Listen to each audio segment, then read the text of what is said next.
Hello and thank you for watching Action Toy Spotlight, where today we'll be shining our spotlight on the Marauder Task Force Insignia sticker sheet number 1. The decals are peel and stick and printed on a white background.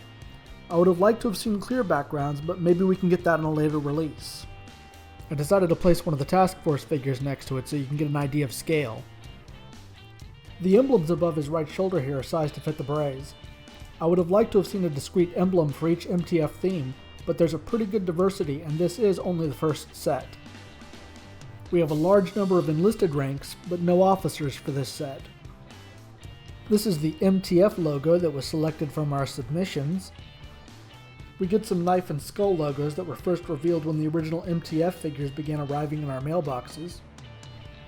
And we get this simpler version.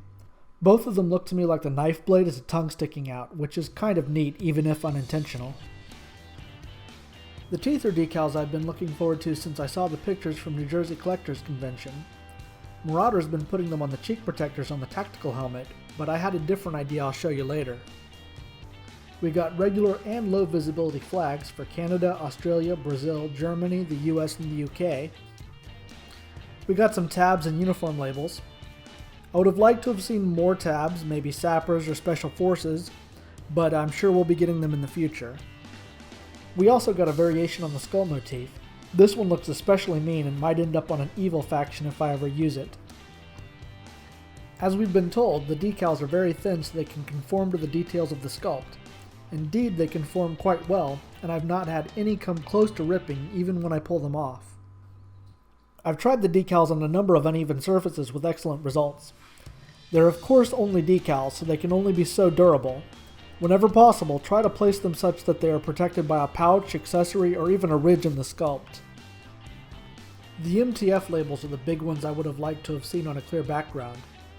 I'll have to try the one with the white text on the black background next time. Even with the seam down the middle of the cap, the Ranger tab contoured nicely. And what did I do with the teeth? Say hello to the MTF Night Ops figure's little friend. Finally, I really like how the low visibility decals turned out on the Night Ops figures. So that's a quick look at the decals. I'll do more with them when the new MTF colors come out next month. Thanks for watching.